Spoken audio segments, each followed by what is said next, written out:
আর এবার একটা বিক্ষোভের ছবি দেখাবো আপনাদেরকে। দেখুন, রহরা থানা ঘেরাও করছেন স্থানীয়রা। কেন? দুষ্কৃতী দৌরাত্ম্যের প্রতিবাদ। দুষ্কৃতী দৌরাত্ম্যের প্রতিবাদে রহরা থানা ঘেরাও নাগরিক কমিটির। খড়দার বন্দিপুরে শুক্রবার আক্রান্ত তৃণমূল কর্মী। অভিযুক্তদের গ্রেফতারের দাবিতে থানা ঘেরাও। যে ছবি আপনারা দেখছেন, দুষ্কৃতী দৌরাত্ম্যের প্রতিবাদে রহরা থানা ঘেরাও নাগরিক কমিটির। নাগরিক সমাজের সমস্ত বিশিষ্ট নাগরিকদের। আপনার নাম? অভিযুক্তদের গ্রেফতারের দাবিতে সরব খড়দার বিধায়ক। অভিযুক্তদের গ্রেফতারের দাবিতে থানা ঘেরাও করা হয়েছে, কারণ খড়দার বন্দিপুরে শুক্রবার আক্রান্ত তৃণমূল কর্মী। সুবীর প্রতিনিধি আমাদের সঙ্গে রয়েছেন। সুবীর, পুলিশের ভূমিকাতে ক্ষুব্ধ নাগরিক কমিটি। দেখো, একদমই শুক্রবার দিন তৃণমূল কর্মীর হাতে তৃণমূল কর্মীর যে আক্রান্ত হওয়ার ঘটনা এবং তারপরে কিন্তু সমাজবিরোধী দৌরাত্ম্য এবং যুবা সাতটা যে অসামাজিক কাজকর্ম, তার প্রতিবাদে রহরা থানা ঘেরাও করে বিক্ষোভ দেখালেন নাগরিক কমিটি। এবং সেই জায়গা থেকে যিনি বিধায়ক রয়েছেন শোভনদেব চট্টোপাধ্যায়, তিনিও কিন্তু পুলিশের ভূমিকা নিয়ে ইতিমধ্যে প্রশ্ন তুলেছেন এবং তিনি এটা বলেছেন যে তিনি উচ্চ নেতৃত্বকে বিষয়টি জানাবেন, অর্থাৎ পুলিশের যে ভূমিকা সেই নিয়ে কিন্তু তিনি উচ্চ নেতৃত্বকে জানাবেন, এমনটা জানিয়েছেন বিধায়ক শোভনদেব চট্টোপাধ্যায়।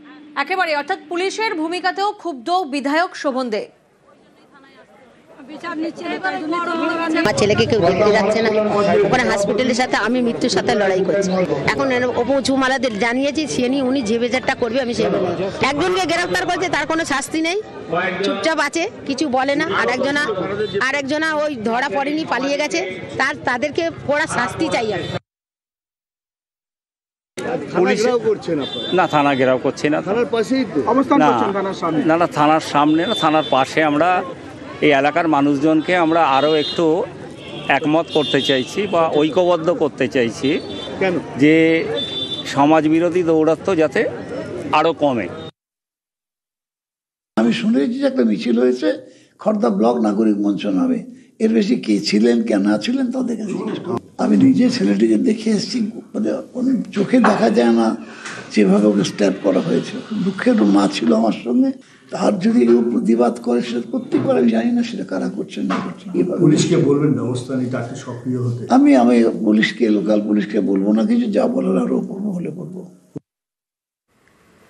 গতকাল আমরা আপনাদের দেখিয়েছিলাম আমা স্ট্রিটের একটি স্কুল, যে স্কুলে বন্ধ ছিল জল, যার জেরে ভোগান্তি একেবারে চরমে ছিল। পড়ুয়াদের, শিক্ষক শিক্ষিকাদের পরীক্ষা পর্যন্ত বাতিল করতে হয়েছিল, এমন একটা পরিস্থিতি ছিল। নিউজ 18 বাংলা গতকাল এই খবর দেখায়, আর আমাদেরই খবরের জের আমা স্ট্রিটের স্কুলে ফিরল জল। স্থায়ী পাইপলাইন করে দিল কলকাতা পুরসভা। মেয়রের নির্দেশে তড়িঘড়ি কাজ শেষ করা হয়েছে।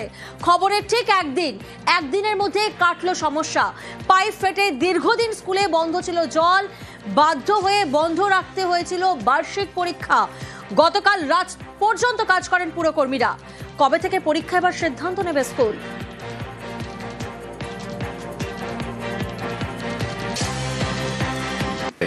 বাচ্চারা যে জলটা পাওয়ার জন্যেই আমাদের মেন এই উদ্যোগ, মানে এই যে আপনারা এত লড়েছেন, তার ফলে আজকের আমাদের জলটা পেয়ে গেছি। নিউজ 18কে খুবই বড় ধন্যবাদ দিতে চাই। এই যে পাইপলাইনের জলটা আসলো, তার ফলে কি হচ্ছে যে মাটি পুরো জমে পলি হয়ে গেছে। ওইটাকে ওয়াশিং না করে ওই জল তো কেউ খেতেও পারবে না। সেই জন্যে ম্যাডাম চাইছে যে আজকের মধ্যে যে কোনো কমপ্লিট করে যে কালকের মধ্যে চালু করে দেওয়া।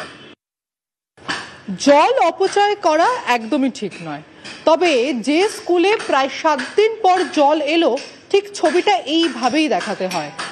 টানা সম্প্রচারের পর 7 দিনে যে সমস্যার সমাধান হলো না, একদিনে সেই সমস্যার সমাধান হলো।